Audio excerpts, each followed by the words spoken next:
we talk about something that we find interesting, and the we in that we is myself, Dave Warnocky, and I'm here, as always, with Mr. Matthew Stewart. Hello, Matt. Hi, Dave. How do you do? I am doing good, thank you, my man. Do you go on? I will go on to introduce our other co-host, which is Jess Perkins at the other end of the table from me. Hello, Jess. Hello, boys. How are we? Jeez, you've sort of pulled back the curtain there by saying that we're sitting at a table. What do you think most people think that we're standing up? Yeah, At a bar, wearing tuxedos. Yeah.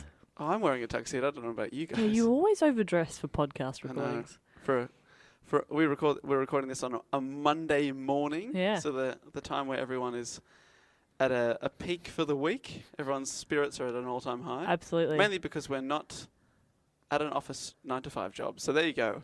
Sorry if you are listening to this at your office. But also, not sorry. Sucked in. Yeah, we are here, and this is the show, well, I will explain if you have not heard before, where one of the three, finds a topic that we find interesting. We prepare a report on that topic, and then we try and educate the other two. And this week, it is the first report from Jess. Yep, it's my turn. Your turn to go on to educate. And the thing about this is that Matt and I have no idea what you are about to teach us about. No idea. And I need to say a couple of things to start with. You both warned me. You were like, it's a lot of work, Jess. And I was like, yeah, I got this. Yeah, that's right. We wrote our reports. We also thought, 2 hours on Wikipedia, we'll be able to nail this. It's quite a lot. So please, it's so much tell your friends if you're listening to this, because we put too much effort into it. Yeah, and now I'm a little anxious because I'm worried that I've missed things. Basically, I'm worried you're going to ask questions that I won't have the answers to. The problem with most of the topics we choose, or probably most topics in the world, is that there's always more. Yeah, absolutely. And you keep going down the rabbit holes, chasing new facts you find, and they unveil. Yeah, It's more and more. It's like Unveil? Reveal? Unveil. Yeah, it's a There's thing. there's a ribbon cutting ceremony. Here's another fact you didn't know about. Unveil's wrong, right? Yeah, it There's comes an out. opening ceremony. Yeah, okay, good. But the way going down the rabbit hole, I like you describe fact finding like a drug addiction. Yeah. It kind of is. Come on, guys, let's raise some money to fight this terrible, terrible affliction. And once I Well, reveal... I like how you think of rabbit holes as a drug addiction. I think of them as like rabbit holes. No, but you know, Doesn't it go back to Alice in Wonderland? Yeah. Isn't that where the rabbit hole is? But that Yeah, is drugs. and, Okay, oh, yeah, man. fair That enough. opens up Exactly. a whole world, doesn't it? Lewis Carroll She's was not literally just in a hole, is she? No. Stuck there, and her granddad has to come and get her out. She's... No, I never liked that, man. I never saw it all the way through. Is that what happened? a lot of Yeah. crazy stuff. Granddad, I'm stuck in the hole. Yeah, a lot of crazy stuff that you would think about on drugs. That is actually, so it That's what that is, is, yeah. definitely. Yeah, Yeah. munchies. There's the eat me stuff. Oh, yeah. What about all the things that there's like talking animals and things Yeah. like that? Yeah, That's more. talking caterpillar. Yep. There's Smoking a Tweediddle pipe. Dee and Tweediddle Dumpling. That's not right. That's not right. You're thinking about food again. Tweedledee and Tweedledum. Tweedledum. Tweedledee. Tweedledum dumpling. Tweediddle dumplings. That's what you have when you have the munchies. You have the tweediddle dumpling. Tweediddle dumpling. I'm actually going to change your name in my phone to Tweediddle dumpling. It's going to be very confusing when Can I I go to be message you. Tweediddle D then? Absolutely. Tweedledee. We make such a great team. You little cuties. You will understand once I tell you what my topic is. You'll understand that I have bitten off more than I can chew. But I'm The history of mankind. a summary. So just know that I have done my best, and I've tried to find all the most interesting and most important facts. Okay, just we can do this together. Look, I believe in you. Thank you, Matt. I needed that. Hey, Jess, you know how we like to start this off, though, is with a With a sort of question. vague, irrelevant question. Yep. And okay. And I feel like mine might give it away, but here we go. What would you say was the biggest musical act in history, Musical act. Musical act. or like Ooh. Musical act. Is this like It would come to mind for me Elvis Presley. okay, Mozart? really? Is that what you're thinking? Oh, you're thinking classical composers. A Ludwig van Beethoven, a Mozart, Yeah. someone. What about Biggest all time? the Beatles? Boom. Oh, Beatles. Biggest selling. Yeah. Are we talking about the Beatles? We're talking about the today? That's Beatles. really great. That is really great. Yeah. Who is your favourite band? Favorite band? Yeah. Oh, the Beatles would be up there, I reckon. Are they actually your favourite band? I get my top 3 is Beatles, Tism, and Pantera. Ah, cool. They are so different. They from are each really other. different, vastly different. I think Tism are definitely have some influence from the Beatles. I don't know if they returned any influence because the timelines didn't quite connect. But there's heaps of Beatles references throughout Tism's career.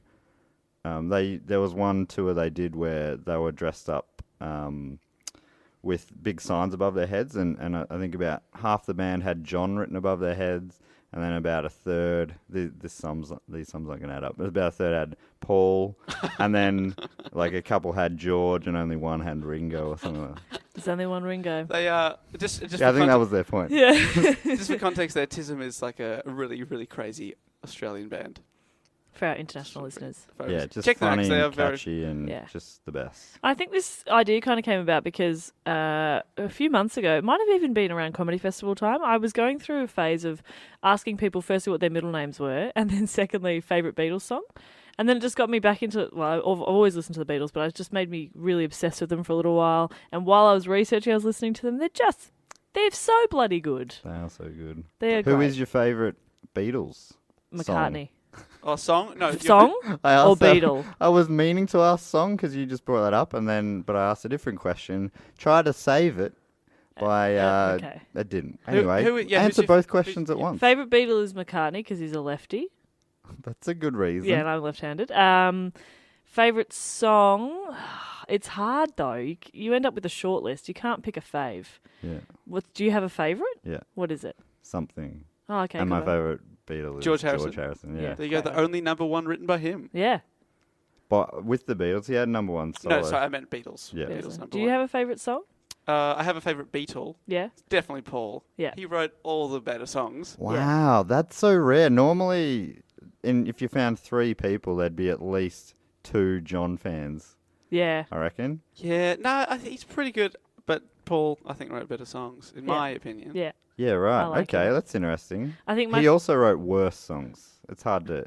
Oh no, John wrote some pretty bad songs. As well. yeah, they had some misses. Like John's bad songs were just like weird and hard to listen to. Paul's were like too co- sweet, like and corny. Yeah, Yeah, corny. corny. Yeah. I think my favourite songs would be Blackbird great or tune. Here Comes the Sun.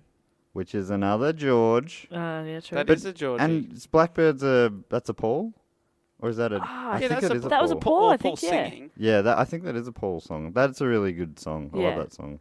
Great song. Okay, well, my favourite, I have 2. Yep. Yesterday, Paul. That's a big one. Got a fun fact about that coming Oh, up. good. And another one, which is actually a cover, but Paul sings. Do you know the song "Till There Was You"? Yeah, Yeah. that's a pretty That song. is such a lovely song, and I once listened to that on a beach at night, and Aw. I'll never forget that. Oh, that sounds lovely. That's nice. It was Yeah. really nice. Yeah. The waves crashing away while Paul was singing. He wasn't there, Dave. You were alone. Well, he was in my heart that night. He's always in our hearts. So shall we Yes, I'm excited because are you going to try and tackle the whole Beatles? Well, that's the thing. You see now that I've But the thing went is, big. it's big, but it's also just a 10-year period as well. Yeah, they I weren't mean, around for yeah. long, but they did a lot in that time. Yeah. Like too much.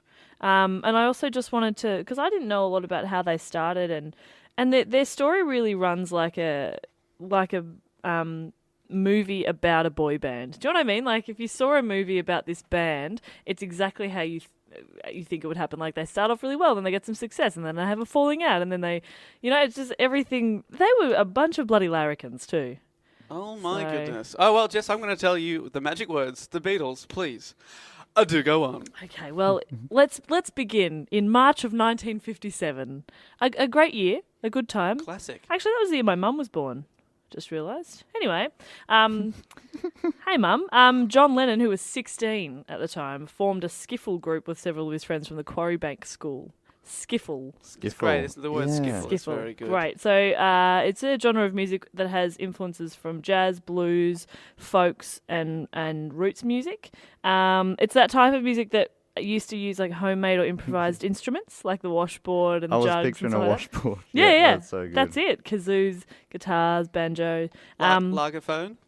Yeah. Do you know the that's No, that's an Aussie thing. Yeah, I don't no. think- Come on, Dave. But it's a ridiculous thing. That's like the Same. bottle cap one, right? Yeah, it's if you don't know, it's like you've got 2 planks of wood, sort of in a crucifix-style shape is what I've seen, and then there's heaps of bottle caps nailed to it, and then you just jangle it like ching, ching, ching, ching, and that is someone's job, and they call it the lagerphone. There you go. That's beautiful. So skiffle was a very popular style of music in like the first half of the 20th century, and it had this huge. It sort of became popular again in the 50s in the UK. Now the band originally called themselves the Blackjacks. Ah, I Did didn't you know that that they had other names? I knew them as the Quarrymen. I know. Yeah, which But is what- because they. That's exactly it. Because there was another band in the area that was using the name the Blackjacks, so they changed it to the Quarrymen. And it's not like the kind of days where you can just plug it into Facebook to see if Yeah. the band already exists. Exactly. You just both turn up to the show, and you're like, oh, no, I'm Oh. pretty sure we're playing this gig. Yeah, exactly. So Whoops. then they became the Quarrymen because they went to the Quarry Bank School. Makes sense, doesn't it? So then 4 months later, John Lennon met 15-year-old Paul McCartney, and he joined the band as a rhythm guitarist. And in the following Feb, so we're in 1958 now, McCartney invited his friend George Harrison to come watch the band play. And George wanted to join, but he was only 14, and John Lennon was like, "No, he's too young. He's too young. He can't be in our band." Classic John putting George down already. Right. But Harrison kept persisting, and after about a month of hassling them, they enlisted him as the lead guitarist. So there you go, 14. So they were teenagers. I don't think I realised that, And how early they started, how young they were. also the fact that he's hassling, and he's like, all right, fine, you can be the lead guitarist. Exactly. I guess. Yeah. It's like Paul's like, hang on, mate, I'm older and I've been to the band longer. Yeah. Why did Paul get shuffled to bass guitar? That's coming up. Oh, sorry. Yeah, no, Sorry, but there's Jess. a story. Ooh. Yeah, ooh, ooh boy. I do want to point out as well that you have a musical background, Dave. Oh, yes. You Oh, know I a used to bit. play in bands all through school, and my instrument was bass guitar. Bass, yeah. One of the other reasons I like Paul a lot. There you go. Matt, did you ever play an instrument? Were you in a band? I've never really been in a band. I've been in conceptual bands, Okay.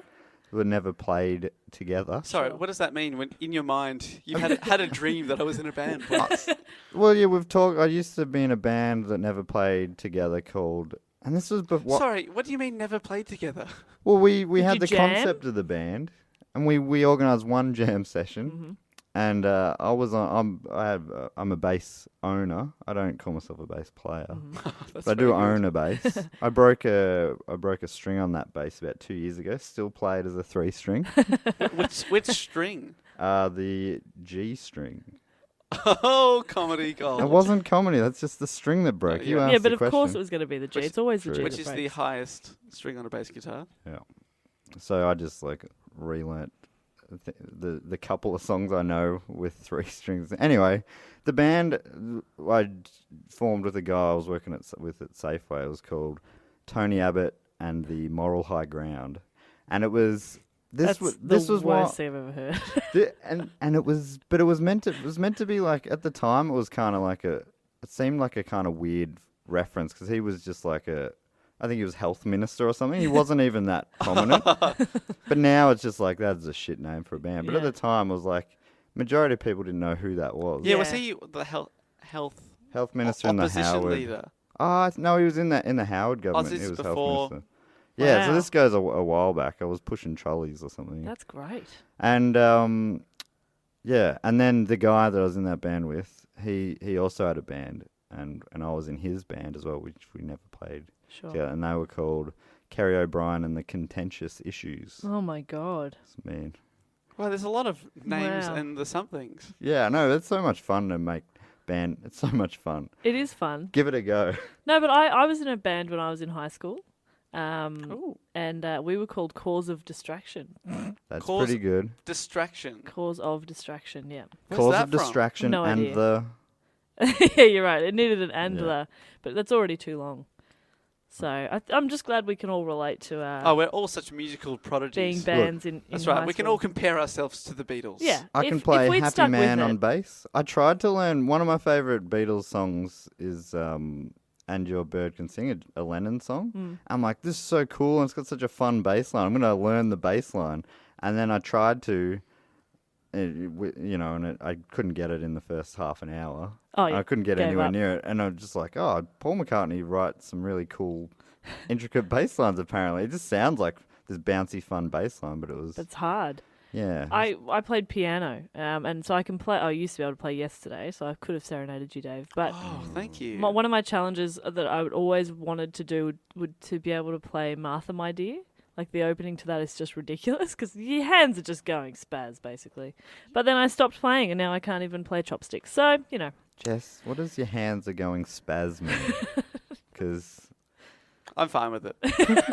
You can go spaz all day Dave long with gets your what I mean. hands. Anyway, shall I go on? Please, do go on. Okay, so by the next year, so we're in 1959 now. Right on. All of Lennon's school friends had left the group because they'd all gone on to, do other things. I bet they regretted that. Right? There's so many people in this story that you're like, ooh, you're going to regret that. Right? So Lennon's now studying at the Liverpool College of Art. So now the band's left with 3 guitarists. Now, I'm not a musician, but I do know that 3 guitars does not a band make. Right? So, is there anyone on drums? No. Well, that's exactly it. Right. They would get when they could find a drummer, they would play rock and roll music wherever they could. But they would just get people to just fill in and play the drums for them. I think mainly doing covers. At this point, they were calling themselves Johnny and the Moondogs, which is amazing. Didn't know that. That's great. Yeah, that name didn't last for very long, but there is definitely records that they were billed under that name for at least 3 times. Johnny and the Moondogs. Johnny. See, it's your favourite that's how you should make it. If you're going to have a band name, that's what it should be. and the Johnny and the something. Moral High Ground. That's great. The moral. Another band from around that time from Liverpool called Gerry and the Pacemakers. That's a great name for a Great band, name. right? Gerry That is and the good. Pacemakers. Great name. I love it. Yeah. So now, here we go. Now a friend of John Lennon's from art school, Stuart Sutcliffe, was a very talented painter. He was an artist, and he'd recently sold one of his paintings, and with his earnings, bought a bass guitar. Nice. Yeah, he's like, I made some money. Well, I'll buy a bass. So he joined the band in 1960, and it was Sutcliffe who suggested the band change the name to Beatles. But I think he was spelling it Beatals. As like a tribute to Buddy Holly and the Crickets. I don't really... That doesn't... Yeah. I don't Are you really sure...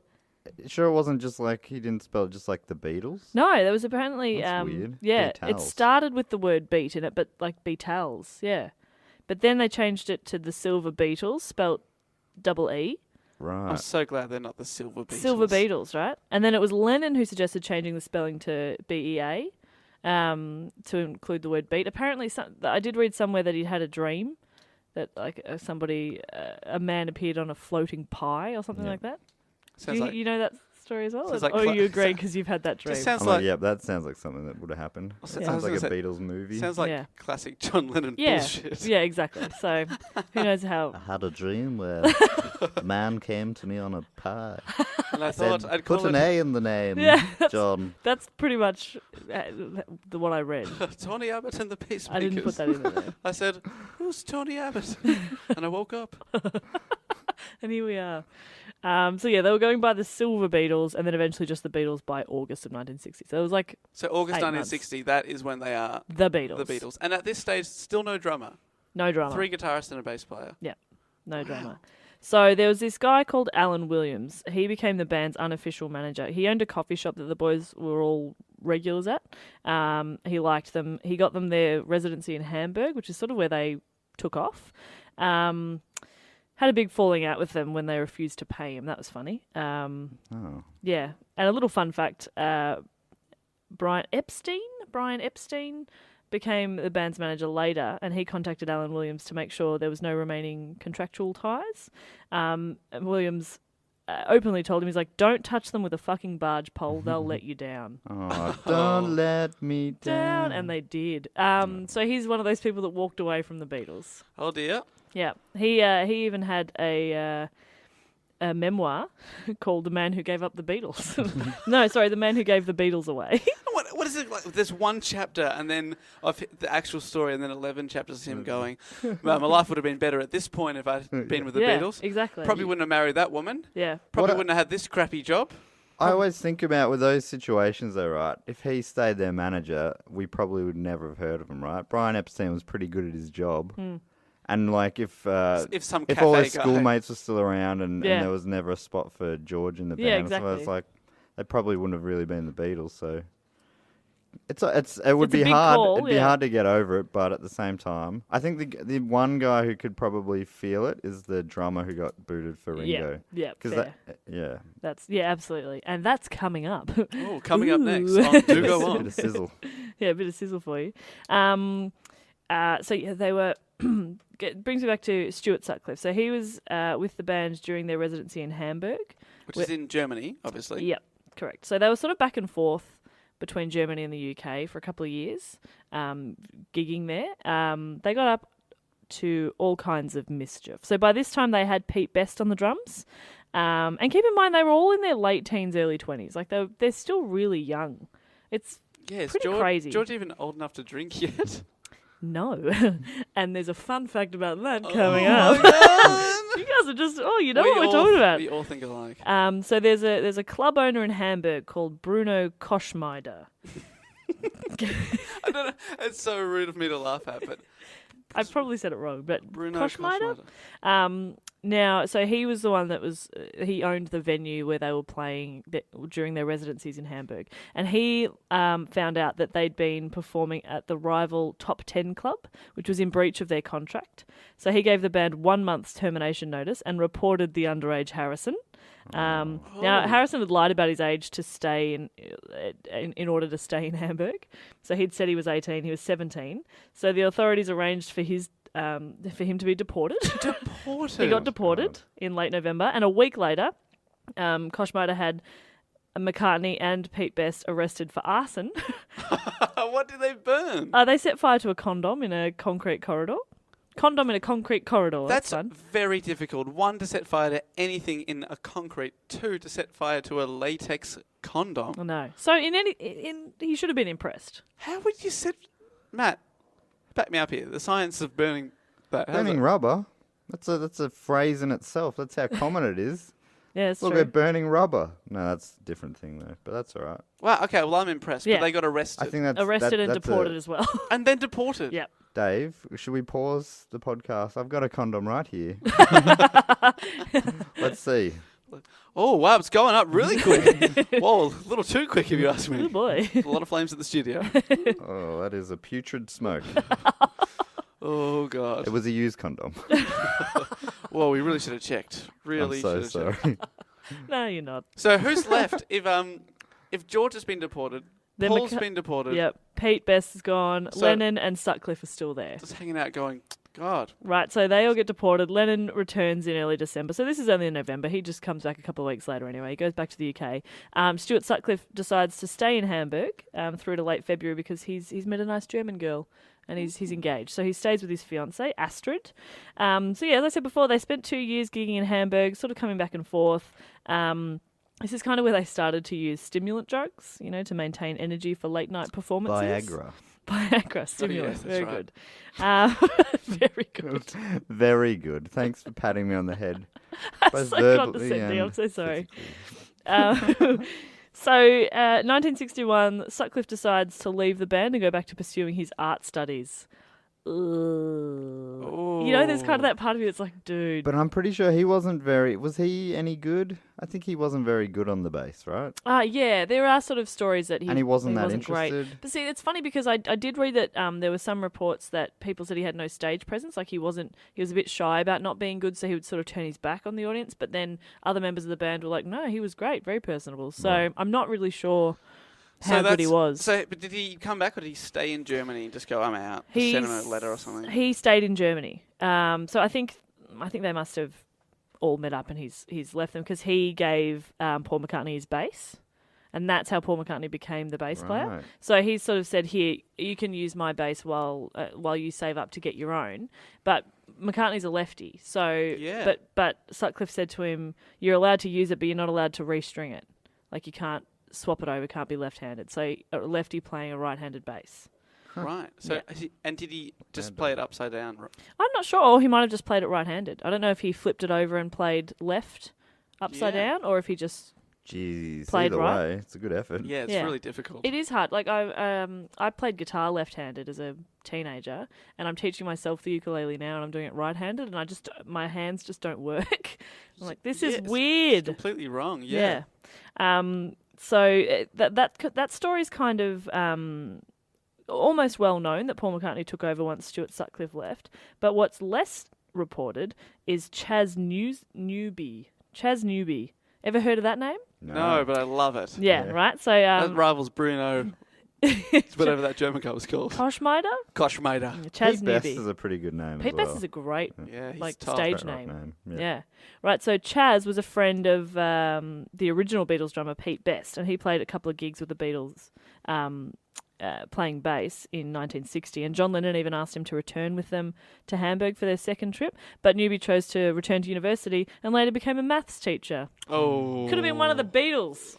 You could have been one of the Beatles. Every year he would start his year 7 class and be like, all right, guys, I'm a maths teacher. Just so you know, I was once in the Beatles. Yeah. Okay, Pythagoras. Yeah, do you see that as a positive or a negative? Would you prefer to have not had that experience at all and no regret? Or is it just a cool thing to be able to remember? It's just a cool thing to whip out.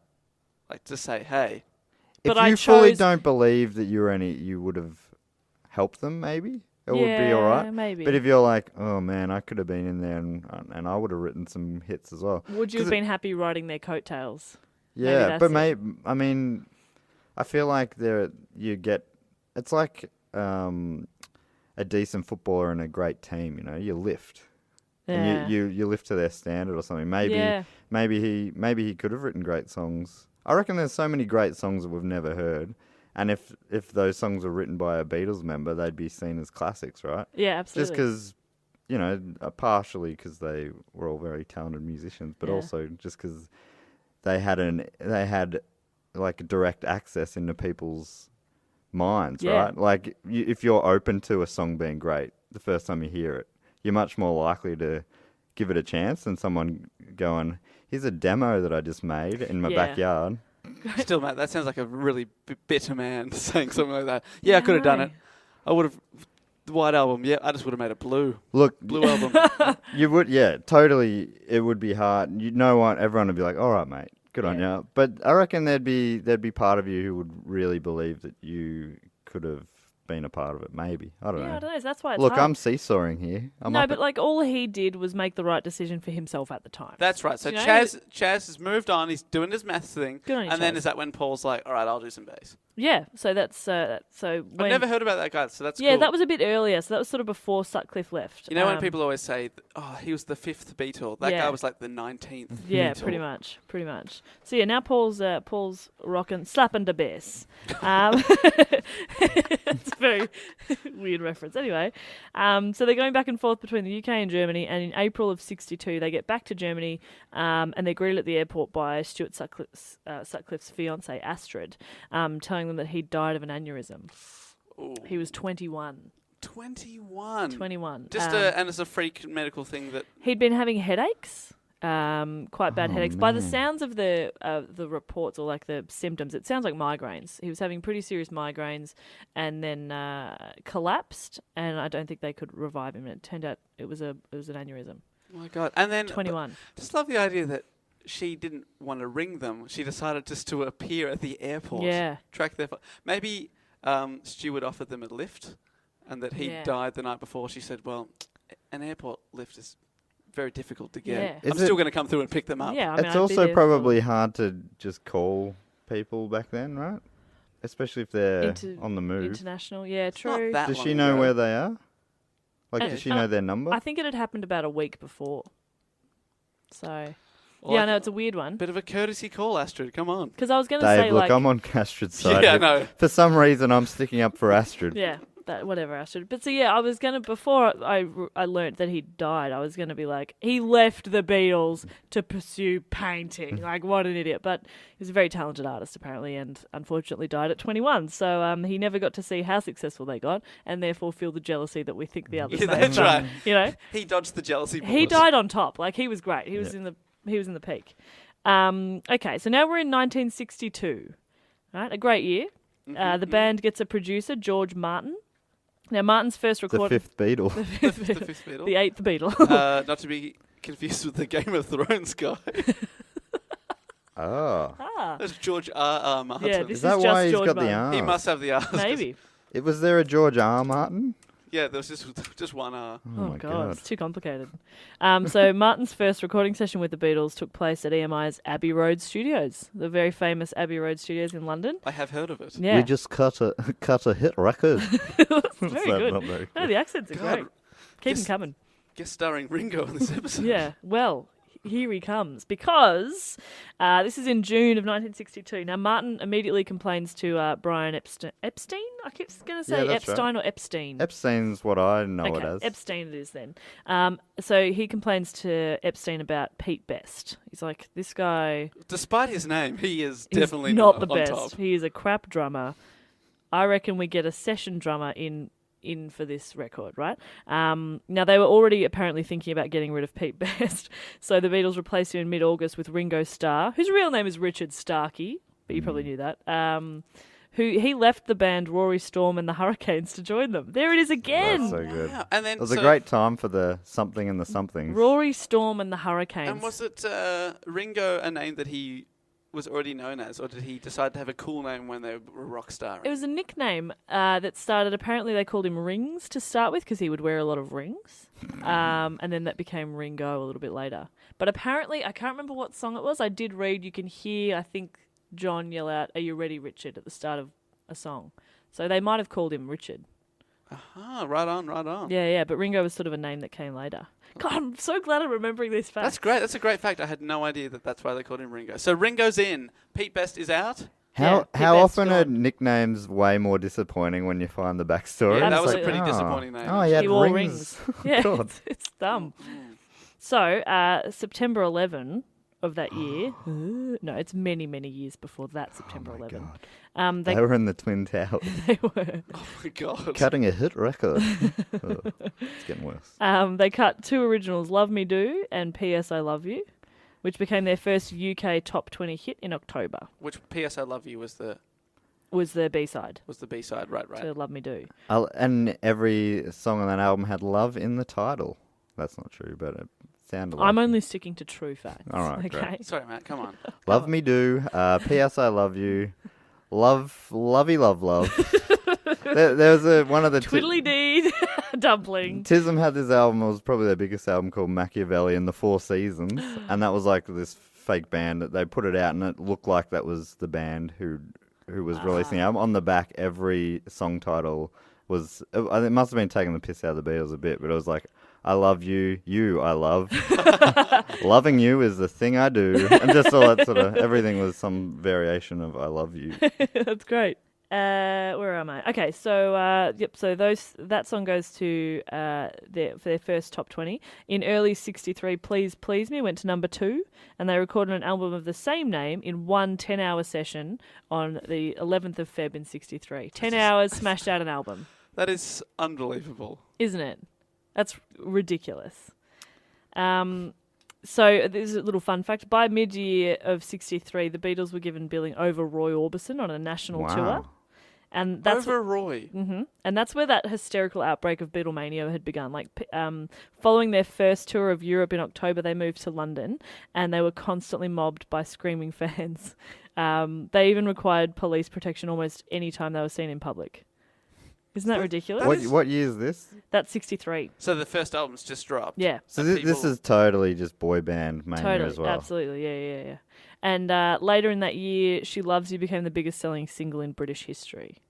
Right. Oh my god. That's pretty Yeah, big. yeah. Now, the EMI, so the record label, their American label, Capitol, hadn't released any of the group's records, but they were finally persuaded to release its fourth single, "I Want to Hold Your Hand," and "Meet the Beatles," which was identical to their second British album with the Beatles. So they changed it for American audiences to "Meet the Beatles."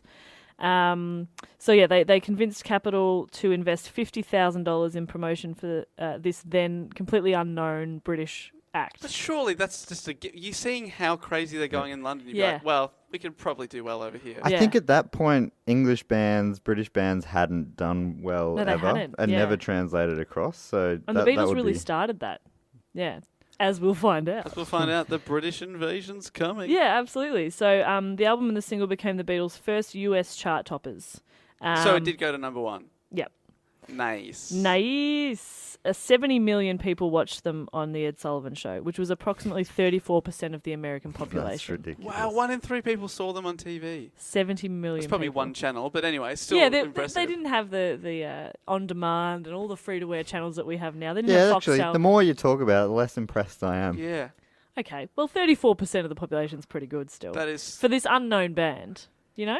that is amazing. And in April of 64, Can't Buy Me Love became the first record to top American and British charts simultaneously. And that same month, the Beatles held the top 5 positions on the Billboard Singles So Chart. crazy. Top That is 5 was nuts. all the Beatles. So That- Can't Buy Me Love, Twist and Shout, She Loves You, I Want to Hold Your Hand, and Please Please Me. That is so great. Isn't that incredible? Like, Yeah, so just buy the album. Oh no, but back then they didn't. The singles weren't on albums. I don't think. I The don't think Beatles so. always released singles, but now they'll always include those on the album. yeah. I don't think they included Oh, their singles okay. on the albums. That makes sense then. Yeah. Okay, because that makes a bit more sense. And there was something. So this is when their first movie comes out as well, A Hard Day's Night. It opened in America in August. It grossed $1.3 million in its first week.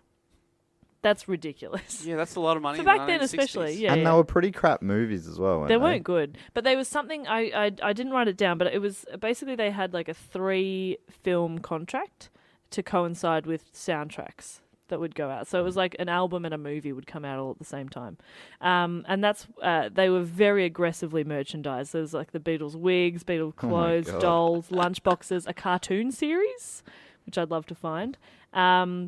From which, because of Epstein's ineptitude at business, the band made surprisingly little money. Oh, come on. They didn't make a lot of money. Should have got that cafe bloke. He'd be making heaps. He'd be making heaps. He Don't knows you what think it's about. it's crazy that they were able to survive all of that and with their reputation intact? It feels Yeah. like any band that do all of that stuff now, they're never going to also be seen as a great That's musical really band. cool. Exactly. Yeah, Like, it's- our kids aren't going to listen to One Direction and be like, wow, Mum. You know, I'll apologise to them for yeah, One like Direction. even now, like One Direction is seen as being quite lame, but the Yeah. Beatles, but it seems like they were seen as being cool at the same time, or maybe they weren't Yeah, who until knows? later. Because I know the Stones were sort of meant to be the bad boy equivalent of them. Yeah. Right? And it was mostly like young women going pretty crazy Right. for them. But I don't know, maybe they were still cool.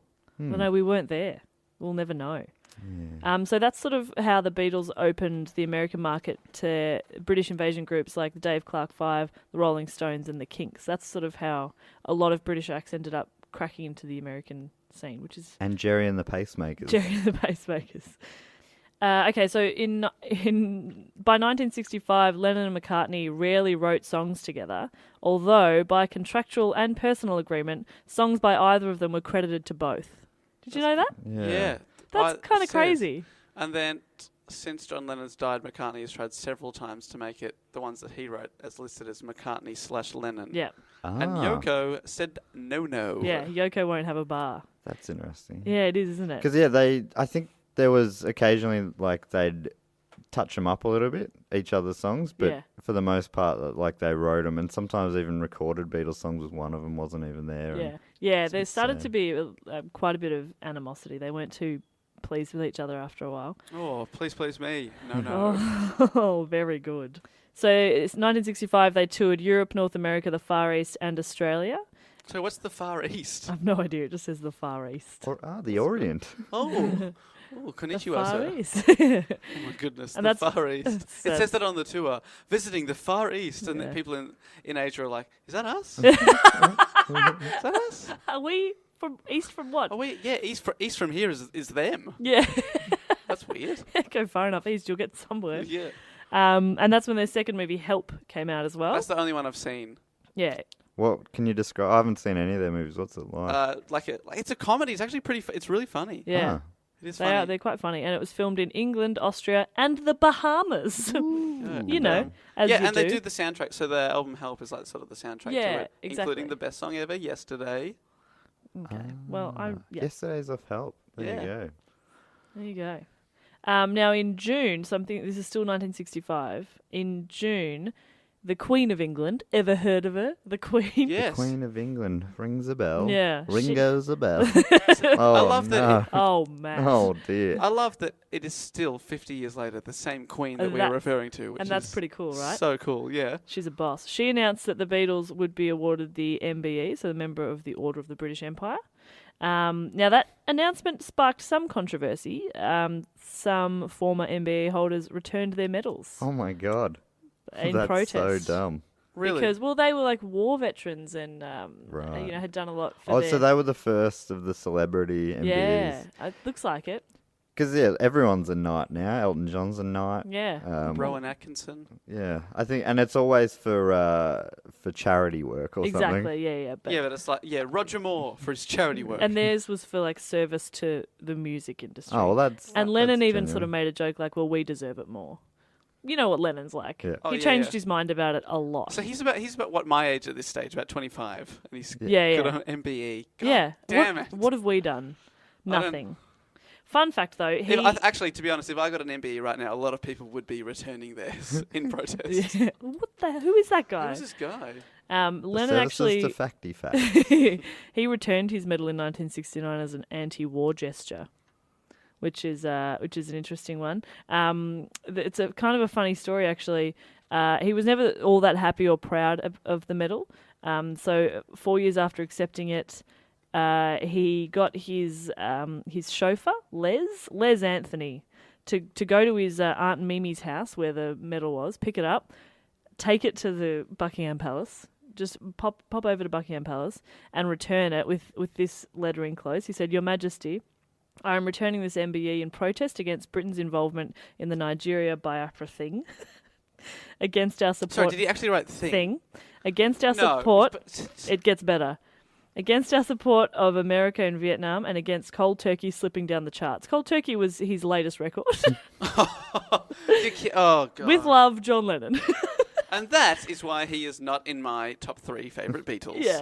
Yeah. So that's Wow, he's your fun. least favourite Beatle. He's just not a good guy. No, and like He as- was also, yeah, I didn't realise it. I think I read a brief note somewhere yesterday that he was, he's a known spousal abuser. Is that oh right? really? Yeah, not very good to his partners. I no. didn't realise that as well. Yeah, he doesn't sound, and in the more research you do, he just sounds like a bit of a dick, and he changes his mind quite often as well. Like he was quite cocky about getting the MBE, and then he changed his mind, and then he returns it, and then he's like, "Oh, I regret returning it." It's like, well, just come on, man, just grow up. As far as protests go, getting your chauffeur to send it back, it's like, well, yeah, this guy, Yeah. he means it.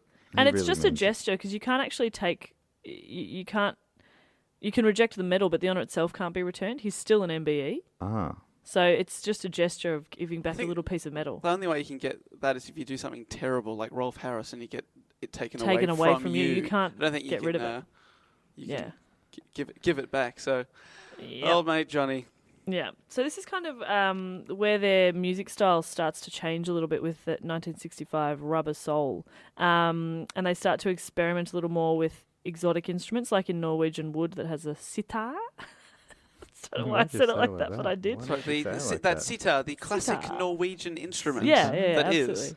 absolutely. Isn't rubber soul's like a derogatory term for like white soul music, I think? So I think it was something that was said against them and then they sort of embraced it, I They guess. used it. Yeah. Maybe. So they Is that started right? to. I don't know. That's a great little tidbit. I Yeah, like let's that. say it's true. Okay, good. Yeah, so and if you know their music, you know that there's quite a change. They go from really poppy to a bit more experimental and slower, and this is where it all starts to happen. So summer of '66, there's a whole big controversy because John Lennon made a remark that had the British newspaper reporter. Oh no, he had made a remark to a British newspaper reporter. He said, "Christianity will go. It'll vanish and shrink. I needn't argue with that. I'm right and will be proved right. We're more popular than Jesus now." So that's quite a famous Yeah. Famous thing thing. that he said. I definitely knew he said we're bigger than Jesus or more popular than Jesus. But the fact that he's saying Christianity will go. Now, a bit of a silly thing to say. People set fire to their stuff. Is like this right? At People the time, burnt the records. because I thought that at the time he made the comment and no one really picked up on it until Americans published it later on. Is that Exactly right. Yeah. It was widely reported in the US. I don't think the British really paid much attention to Yeah, I it. think it was like 9 months later or something. Yeah, but the US were not 'Cause happy it about So it. they is like a republished who it, and then, cares. like, in the South, it was not a good thing to say. Yeah. He has like it. Christianity is shriveling, right? At least in the West. So Not in the Far East, Matt. wherever that is. Wherever that is. Yeah, Yeah, that's a good point. I think I think a few different countries or cultures were a bit upset by it, but it was worse in the US, where they were set to begin a tour just 2 weeks after the controversy erupted. Oh, dear. So they were going to go there. It included death threats against the group. Like, the US were really not happy about it. And so it says largely out of concern for the safety of his fellow band members, he did apologise. Right. So he's like, all right, I don't want... Matt, do the accent. I don't want anyone to get hurt. I don't want anyone to get hurt. That's great. That's great. So he apologised. But I just think that's kind of funny that I didn't realise the backlash. And did they do the tour anyway? Yeah. That's Yeah. pretty brave, I think. Yeah. Yeah, that's. I don't think I'd ever heard the full quote either. Yeah, I'd only heard that last bit. And I thought someone had explained it to me that he was making a joke, like saying it's ridiculous how we're. But it doesn't sound like that at all No, in the context he's there. making quite a comment about Christianity. And as a So- Christian man, myself, Do you forgive him? I forgive him. That's what we're all about. Exactly. Also, I'm not a Christian man, Yeah. but I wait, forgive him anyway. did I just blaspheme? Anyway, what? Look, I was a Christian man, so I think it's okay for me to That's joke fine. about such thing. And I am bigger than Jesus because he was quite a short man. Was he? I have no idea. Fun fact, Lennon, McCartney and was it Ringo were all 5'11"? George Harrison 5'8". It's the Really? shortest, but they were all the same height. That is interesting. I read that yesterday. I was like, that's not that. It's interesting. 5'11". I'm 5'11"-ish. Are you? I Yeah. reckon I I'm thought you were 5. taller than I that. think I'm 5'8". You'd be 5'8", yeah. 5'8". So who's it? George is my height. You're George, Thank you. and Matt is everybody else. Yeah, right. I think I think I'd read at some point that because George was a little bit younger, like you were saying, he was never quite respected by the others. They always kind of treated him like a younger brother. Yeah. Is that? Did you pick anything up like that? Yeah. Not directly, but you do kind of get that feeling a little bit. Yeah. And it took him ages to really start being allowed to have songs Yeah. included on albums. And Yeah. I say ages, it's all relative because they were only making albums for less than 10 years by the sounds Yeah, of it. 'Cause really- their yeah. last album was 1970 or Yeah. something. And Yeah, you yeah. said their first one was 1962? 60. Oh, 1960, so it was Oh, about... no, Yeah, that- 62 was the first 62, album. yeah. So They were eight- pretty active from 60. Yeah, it's So, but the I first can't album's believe, like when you see footage of them through the years, just how much they change, hairstyles, Yeah. fashion, everything. I would have assumed, as a kid, I did assume it was over 30 years or something. Yeah, me too. I was blown away when I found out it was only 10 years, and they did so much, so many hit songs, so much of an impact on music. Yeah. And then like other bands who were seen as kind of being their equals or similar, like the Stones, they're still going, Yeah. stretched out over, what have they been going for 100 years now or something? They've Easily. been quite a long time. Easily. Yeah, it's ridiculous that but that they've lasted so long Yeah. and that they're appreciated by generations. Like I said, they sort of started to make music as teenagers the year my mum was born. So she wasn't even really into them until she was older, and then has passed that on to, my generation, and then they just keep going. My dad was born a couple of years before in 53, and he has some memories. He says he's got this vague memory of young Beatles fans in Australia dressing as Beatles. Like as actual, he's like, yeah, the Beatles. It's like kind of crazy, and it got pretty hectic down here as well. Yeah. Like that Melbourne gig at the Festival Hall. Apparently, they played 2 shows or something, but you couldn't hear them. No. I've heard people who were there Yeah, talk about it, like you so couldn't hear them, screaming. and everyone there was screaming. It's like, what are you there for? Yeah. And isn't that kind of why they ended up giving away live performance? Yeah, I think so. Yeah, Yeah, it just got too much. Yeah, I think it was just... It's just kind of, I was like, well, what's the point of playing if no one's listening You anyway? just stand there for an hour and get People are screamed literally just there to be in the same room as them. They can't see them. It's not like now where there'd be big screens and everything and you could see them on the screen. They'd Yeah. just be in the same room as them, screaming at them. It's That's the dream. so weird. But at. First stop on my time machine. totally. Oh, yeah. I would definitely go see him live. But I think the one I'd go to would be the rooftop Totally, yeah. Oh, yeah. yeah, That the final in gig. London, one. yeah. That was in London, was it? I guess Yeah. you're going to tell us about that anyway. Mm-hmm. Some reason I was thinking it was in New York, but that makes sense. It would be Yes, in London, I'm pretty sure, and they play Get Back about 8 times. Oh, really? Yeah, it's a film from different angles, yeah. So it was all pretty much just a big stunt. Yeah. Yeah. Anyway, right. I'm sure Jess will tell us more about that as we go on. So what year are we in now? We are 66, and we're up to The Beatles, which is frequently called the White Album. Okay, and that's sort of where it definitely shows they're changing in styles. So the riffs were artistic. Lennon was moving towards brutal confessionals. McCartney was leaning towards pop melodies. Harrison immersed himself in Eastern spirituality. And Lennon drew closer to his wife-to-be, Yoko Ono. Right, so, ooh. Yoko Ono. Oh, damn, I was going to say that exact little Damn, bit. sorry, Dave. I felt you doing that. Hey, I was just remembering another TISM fact with them and the Beatles. Their last album was also a white album, and it was pretty much just looked the same as the White Album, only it was called the White Album, spelled with an N at the end. They're like, well, it's not quite. It's it's like the Beatles, but it's not like Not everything quite is as sort good. of yeah. No, just a little fun fact here, because Lennon and Yoko Ono's Two Virgins album, which is the full frontal nudity on the back covers, front and back covers. Full Yep. frontal nudity. I've read that very strangely. It was released the same month as the White Album and stirred up so much outrage that the LP had to be sold wrapped in brown paper. And the Beatles went to number 1. Two Virgins peaked at number 124. Oh, imagine that. You would Yeah. think that you'd have enough clout to get the top 10, that people would want to hear what you and your lover or whatever are working on. But 120, wow. Yeah. And that was their only double album as well, I think, was it? I think the White so, Album. yeah. And I was like, just had heaps of crazy ideas on it, right? Yeah. That's the one with like Revolution, where he just go number 9. Number 9. Another TISM thing. Oh, that always reminds I me of The just put it together. Simpsons. Oh, what's that? Remember when they're in with the the bed Yoko at Ono. number 8? Oh, and he yeah. just burps the whole time. Barney just burps the Yeah, whole time. that's right. And he's wearing like a Number 8. Oh, yeah. turtleneck or something. Yeah, and she orders a drink in a hat. Remember that? Oh, yeah, I would have a Shit, what is it with the plum? It's a plum floating in a... Oh, who Served cares? in a man's hat. And he just whips it out. Here you go. That's great. Sorry, TISM fact. Well, no, I just don't know if might not have got this at the time, but it was because I don't think I knew about that Revolution number 9 or whatever it was. But they had a song and the chorus went number 9, number 9, number 9, number 9. Your meal is ready.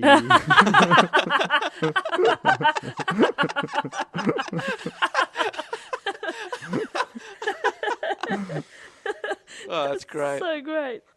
Okay. And I have people out there, TISM, it stands for This Is Serious Mum. Yeah. So, what This what a is great this word. is kind of becoming the Beatles slash TISM TISM. episode. I Sorry, like it. Jess. No, It's no, great. no. We're learning about the Australia's greatest act as well as the UK's greatest act.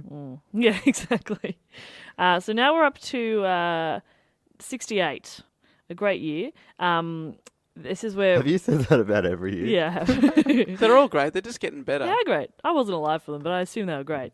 This is where relations between the Beatles were getting a bit not good. So that was great. Yeah, it was a great year. Ringo Starr quit for 2 weeks, stormed out. So McCartney jumped on the drums for back in the USSR. They all sort of took turns in a way. Oh, and Dear Prudence, he was drumming as well. Lennon had lost interest in collaborating with McCartney, whose contribution on Obla Di Obla Da he scorned as granny music shit. So it's a great song though. Thanks, Idiot. John. Yeah. So it wasn't going very well, and tensions were further aggravated by Lennon's romantic preoccupation with the avant-garde artist Yoko Ono. He insisted on bringing her to sessions despite the group's well-established understanding that girlfriends were not allowed in the studio. Imagine the awkward look. Like you're singing into a microphone, just looking at it like, go away. I hate go away. you. Oh, bloody, oh, bloody. Blood Just looking at goes it with, hey. on right. It sounds like she was a real Yoko Ono to the group. Yeah, and in fact, that's where the phrase was born. Oh, It's not a coincidence, it's that her name. Oh yeah. Oh. Now, this is where Lennon later described recording this album. He was like, every track is an individual track. There isn't any Beatles music on it. It's John and the band, Paul and the band, George and the band. Right. Ringo on holiday. Yeah, because he bailed. And McCartney, a bit nicer, just recalled that the album wasn't a pleasant one to make. So they're not very happy. Is this the White Album we're talking about? Yeah. Right. Yeah. And this is sort of where they've identified that these recording sessions as the start of the band's breakup. So they attempted to smooth over their differences in early 1969 at filmed recording sessions. So the idea, I think, was to make a film. But when the project fell apart, hundreds of hours of studio time later, no one could face editing the tapes. It was like, oh, this is crap, we can't do it. Brutal. Eventually, a record producer, Phil Spector, did it. And look at him now. Yeah. Look at him now. So that was sort of the footage that was used for Let It Be, which is essentially a documentary of their breakup, which includes the impromptu January 30th, 1969 rooftop concert at the Apple Corps headquarters, which was their last public performance as the Beatles. Again, parodied by The Simpsons. That's right. Wearing the same outfits Same and everything in the outfits. video. So and The good. Simpsons. It's great. I've learnt so much from The Simpsons. That was the B sharps, right? Yeah. The That's right. B sharps. Number 8. Which is funny because Barney was like the Lennon. You know? Yeah, he definitely was. Yeah. So would that have made Homer the Paul? I think Homer would have been the Paul. Must have been.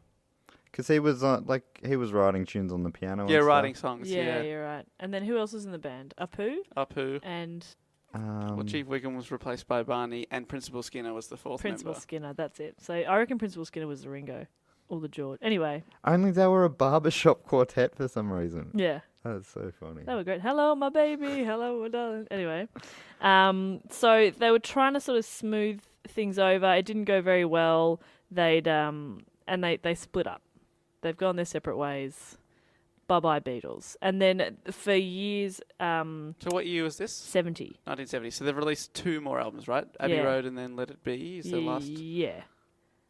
But they were album. I'm pretty sure they were recorded in the reverse order. Yeah, that's to- right. Let It Be was Abbey Road's the last recorded one, but then But released Which is before. probably my favourite album. It's a cracker, but yeah, that's the crazy. Like, often bands when they fall apart, it's not usually when they're still making awesome stuff. oh yeah, Yeah. that's right. It's And they're like, probably oh hey guys, peaking just about. we're a bit shit now. Yeah, and then Yeah. they go their separate ways. But they were still doing well. They just weren't getting along. Mm. And they all kind of went on to do individual stuff, like solo careers, and they collaborated with each other quite a bit during their solo stuff. Even though they didn't necessarily get along, you wouldn't really get all 4 of them together, but you know they'd appear on each other's solo stuff. So there was always speculation that they would get back together. What do you think ended those speculations? Lennon in Yeah. 1980. Yeah. Oh, I thought you were about to say Lennon made another comment. No, I don't. I No, know. he, a disturbed fan, murdered him. That's that famous photo of Lennon and Yoko Ono where they're lying on the ground and he's naked and like spooning her, but not really Oh spooning. yeah, that's right. That yeah. famous photo that was taken the day that he was murdered. Did you know that? I did not know that didn't was know the that. day. It was taken that morning by famous photographer Annie Leibovitz. She's still going. It was supposed to just be him, but he insisted that Yoko Ono was in it, and Annie was kind of like, she was It's kind of pretty like, hard to say no. yeah, and she sort of had to guarantee. She's like, yeah, all right, I reckon I can get it onto the cover for you because it was John Lennon. She's like, all right, I guess they'll just have to take it. Little did she know that later that night, Mark David Chapman had travelled to New York a couple of months earlier with the intention to murder John Lennon, but changed his mind and returned home to Honolulu. Oh my god. He's a Hawaiian guy. Come on. Well, and then he was like, no, probably won't So- murder him. And he went home. He went home. This is a few months earlier, and then he's come back on that day in December. Sorry, and he earlier in the day he asked Lennon for an autograph, and then he just waited outside the Dakota. Which Did he is get the autograph? Yeah, he did, and apparently they chatted a little bit, Oh my god. yeah. right? And then he waited outside the Dakota, which is the building that Lennon lived in. And when Lennon returned home, Chapman fired 5 bullets from about 3 meters away. 2 of the bullets hit him in the back and 2 more in the shoulder. This is really strange. It's funny, actually, that it's not funny at all. The surgeons said that even if he'd been shot while on the operating table surrounded by doctors, they could not have saved him. Couldn't have Like, saved him. there's no way he was going to Just survive. really good shots. Great shot. Pretty sure I remember hearing that an ambulance or the car that ever drove him to the hospital, they get in the car and someone said, "Are you John Lennon?" Wow. Yeah. That's pretty weird. What is weird as well? Imagine that, you've seen John Lennon die. Wow. Yeah. Well, okay, and this is strange. The surgeons noted, as did other witnesses, that at the moment Lennon was pronounced dead, All My Loving came over the hospital's sound system. Oh my god. So one of their songs played the moment that he was pronounced dead. Odds are that's going to happen. One of their songs. That's true. They were still pretty big. I'd like to point out that it's a Paul song. Ooh. Bit brutal. Yeah. Well, it's a Lennon-McCartney. Oh, pardon me. Yeah. That was in the days where they were still collaborating, right? That's a McCartney-Lennon. Thank you very much. Yeah, exactly. According to Paul. Exactly. So, that is true. I mean, awful. he's not a great guy, but still terrible that he got murdered. Do you think there was any chance that they might have got back together if he did kick on? I don't know. Probably not. I don't think they... None of them need the money. That's usually the thing. The Stones don't need the money. They're still... No, but they haven't broken up. They just obviously keep like going. each other. Right. Yeah, it's hard to speculate, isn't it? I feel like Lennon and McCartney's relationship was never very good after. But what's interesting, like we say, okay, Lennon doesn't seem like the nicest guy, but his death triggered the most amazing outpouring of grief around the world on this unprecedented scale. So his remains were cremated and there was no funeral. And there was this crowd outside her home just chanting and singing his songs. And she sort of sent word to them that they were keeping her awake because they were just standing out on the street all the time, just grieving. So she asked that they reconvene at Central Park the following Sunday for 10 minutes of silent prayer. So on the 14th of December 1980, millions of people around the world responded to Ono's request to pause for 10 minutes of silence to remember John Lennon. So 30,000 gathered in Liverpool, the largest group, over 225,000 in Central Park, all gathered together. And for those 10 minutes, every radio station in New York City went off the air. Wow. That's a pretty big reach for a musician's death. Like, that impact is incredible. Well, that's a good one to sort of start to wrap up with, isn't it? And then John Lennon died. John Lennon died. And where are they now? Yeah. They've done heaps of stuff. Yeah, they all done some good things. Yeah. They have. And like, I wanted to go into their solo stuff as well, but there's just still so much. Yeah. Like, they all did a lot. I think Paul McCartney did a lot with Wings, and George Harrison did a lot of stuff, and they're Travelling pretty crazy. Wilburys. They've done too much. That's right, Roy Orbison got the last laugh there. He got to come back, yeah. And Ringo Starr voiced the Fat Controller. So they've all got stuff going They've all on. done stuff. I think they all had... Did they all have number one singles? I don't know about Ringo. I think they all did, even Ringo. I think you might be You're right. 16, you're beautiful, and you're mine. He must have been in his 30s when that came out. That's weird. I don't know if that was a hit or Do you not. reckon he still performs it live in his 70s? Probably. Yeah. It's creepy now. If it was a hit, I'm sure He he probably would. just sings, "You're 60. Ugh.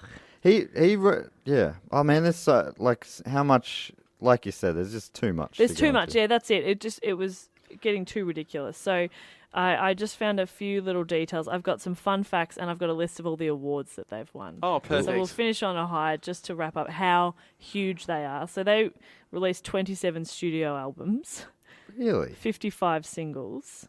Crazy. That's a lot. And 4 live albums. I don't think Sure, that counts. 27 studio albums in 10 years. That can't be right. No, Can but it? that's because they had, in the UK, Oh, they were known yeah, as they- other stuff right, over yes, Exactly. yes. They Okay. And they probably So changed it. I think it was there's 10 albums in the UK, I think. Yeah. That's still pretty Which is crazy. still, which One a is year for 10 one, years. Yeah, well, because they only released them over 8 years. Yeah, It's that's right. more. So, and it's like, no wonder they fell apart. Like, if normally bands now will release an album every 2 years, tour in between, Yeah. have a break. Yeah. If you're never having a break from each other, it's tour, recording. Like, my best friends, I don't think I'd be able to handle doing that with. Nah, too much. Oh, are we going to record another 3 of these today? Oh, God, no. Then tour.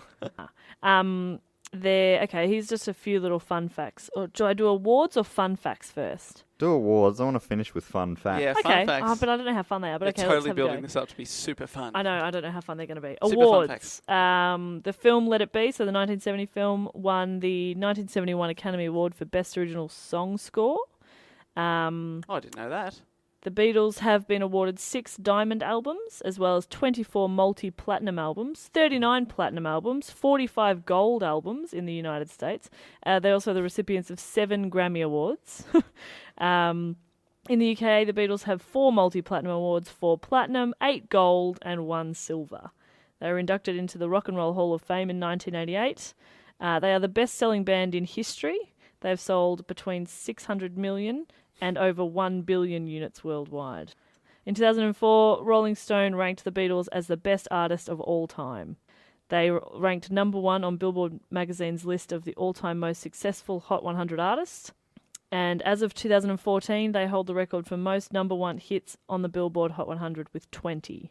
Isn't that ridiculous? 20 number ones. They were That is collectively ridiculous. included in Time magazine's compilation of the 20th century's 100 most influential people. And in 2014, they received the Grammy Lifetime Achievement Award. I know we all quite like them, but for even people who don't, you can't argue that they're huge. I reckon there are a few out there who, but you know, anyone who's huge like that, there's always people who are like, I don't get it. Totally. It's like if they weren't so big, they'd be like, yeah, they're pretty good. But I don't get why they're so big. Yeah. I've got friends who just don't get it at all. I think if I discovered them now, I probably wouldn't be that into them. I think because my parents listened to them a lot and I was kind of raised with their music, you appreciate it. And That was probably true of me too, Yeah. perhaps. And it's a great story as well. yeah. Like that Lennon thing. Is it ever gonna? Surely a big budget movie should be made about it at some point. Surely. And it probably will. So yeah, Big that's budget, Dave. I'm not talking about some mid-level budget. You're talking 100 million plus. plus. easily. Plus. Okay, some fun facts to finish up. Oh my goodness, I'm so excited for some fun facts. Your favourite song, Dave, Yesterday, Yes. is the most covered version of any song ever written. It's the most covered song. I knew that because I'm a big fan. It's a great song. It's multiple thousands, isn't it? Yeah, yeah. What Yeah, it's insane. is it? I don't remember hearing. Oh, I know Boyz II Men do a cover of it on their album Boyz II Men 2. Back in the boys. Boys to Men. Oh, Jess. Back in the boys. And I'm pretty sure yesterday that's the one that he claims that he wrote in a dream. Yesterday. Ah. And he came up with the. Yeah, He yeah. woke up and he would be like He was singing something scrambled eggs. He was singing scrambled eggs. Honey, just to how I himself. like your legs. Yeah, just so that he would remember the The tune, tune. while Oh, he wow. ran to write it down. And a guy on a pie came to him. Yeah, Yeah, I know. It's These one of guys. those stories. Oh boy. Paul McCartney's name isn't Paul. It's James. Really? Is I Paul didn't a know middle name? Paul's his middle name. that. James Paul. James Paul. I did not know that. I know, that's a good one. They're He's around... also dead. Did you get across that at all? There's this big conspiracy That theory Paul that he is dead. died in the 60s. Have you heard that? No, I and there's haven't. like a replacement Paul. I and actually the- haven't heard that. How funny. And that's why on the cover of Abbey Road, he's the only one not wearing shoes. That's part of one the proof for that's them. one of the claims. It's not just that he just wasn't wearing shoes. But also, all these clues That's I apparently. amazing. think George is dressed in a denim suit, Yeah. so that means he's the Undertaker. No, he's the. I think because he's wearing denim, he's the one who buried him. One So of them. and What? and because he's not facing the camera as much as the others, so it's not the real But Paul. isn't and there's Lennon in a white suit? Yeah, that's because he's Part of the something as funeral well. procession or something. Yeah, yeah. And then Okay. there's this other Wow. thing. In one of their tracks, if you play it backwards, it sounds like Paul is no more or something. It's not even. It's like, why wouldn't they say it? Say the exact words. Paul's dead. Like, why are all the clues are so vague? Oh, that's great. I great. don't. I choose It's to not believe Paul he's is no more, alive. is it? Well, I think he definitely is. Yeah, well, the fact He that just had a hit song with Rihanna I was last going to year. say, yeah. no, he's still writing hits. Oh god. There are around. There's a couple more fun facts. There are around 70 famous and not so famous people on the cover of Sgt. Pepper's Lonely Hearts Club Band, including Mae West, Edgar Allan Poe, Bob Dylan, Stuart Sutcliffe. Oh, that's cool. Little shout out Oh, to put him their, in, that's their very nice. fallen bass player. Marilyn Monroe, Laurel and Hardy, Karl Marx, Oscar Wilde, Lewis Carroll, Albert Einstein, are all on the front of Sgt. Pepper's Lonely Hearts Club Band. Do you know that? Cool cover. It's a pretty cool didn't know cover. that. But yeah, I wouldn't even think to look. In an early interview, George Harrison let slip that he liked jelly babies. Whoopsies. Consequently, he was pelted with them at gigs for years afterwards. This could be painful, especially in America where jelly babies weren't available, so fans threw harder jelly beans instead. Oh my god. Isn't that He's great? like, stop. I don't Stop, I I'm like trying to them play that lead. much. Yeah. And the last one, this is probably one of my favourite facts that I've learnt. The band bought the Greek island of Leslo, surrounded by 4 smaller islands, one for each Beatle, for £95,000 in the summer of 1967. They sold it a few months later, bored with the idea. Oh my god, I never knew that. Is awesome. They bought a Greek They island, bought an. surrounded by 4 little ones so they could have an island each. I love a band was going to buy Bored with the an idea. island. I love that though because like 67, they're still in their 20s. Like they're so young. They're young guys with too much money. And they own an island each. Did you know this? Just to drag one more fun fact out, that George funded The Life of Brian, the Monty The Python. movie, I yes. do, yeah. I'd forgotten that. But And I'm once you fairly mention sure it, yeah. that he risked a lot of his money. I on that. think it was pretty much everything he had. Like all in. And he didn't. And I don't think Monty Python realized. Because they would have assumed that, oh, he's a Beatle. He'll Exactly. Have $1 billion. So they were like, they didn't feel as much pressure as they would have. They've They're said like, oh, yeah, since they're yeah. like, oh my god, if we knew that George Harrison would have Wow. gone bankrupt based on this, because they were worried that the movie to them wasn't looking great and it wasn't getting a great reception until they really finished it off with the music and everything. Yeah. And then it was obviously a big hit that made a lot of money. But ugh. Ugh, but maybe it's better they didn't know. I think it definitely It's was better they definitely didn't better know. they Yeah. Be pretty I think stressed out. I think Life of Brian might be my favourite. I think. I just big love how call. Yeah, that is. the Beatles reach is just everywhere. Yeah. So I hope you learnt something. I I hope definitely did. Yeah, I did Hope too. that was interesting for you. It was very interesting. Good. Hopefully, yeah. I feel like now I just want to go home and listen to their back catalogue again. Yeah, I want to watch their movies. Yeah, I haven't seen any of them. Me either. Let's get them out on the. Yeah. We could talk about this after the podcast. No. We should watch it at the back. But if you say it now, then I'm contractually obliged Yeah, to great. agree and come and watch it with you. Well, there you go. Thanks, Jess, for educating us about all things Beatles. Thank you. I hope you enjoyed it. We have all come down with a case of Beatle mania. Am I right, everyone? Big time. Big time. Well, we'll be back next week with a fresh report on another topic. And until then, we say adieu and a goodbye. Or I say hello. Thank you. I was going to say that. You say goodbye, and I say hello. Hello. Hello? Don't know why you say goodbye. I say Yoko hello. is definitely going to put a stop to this podcast. Oh, absolutely.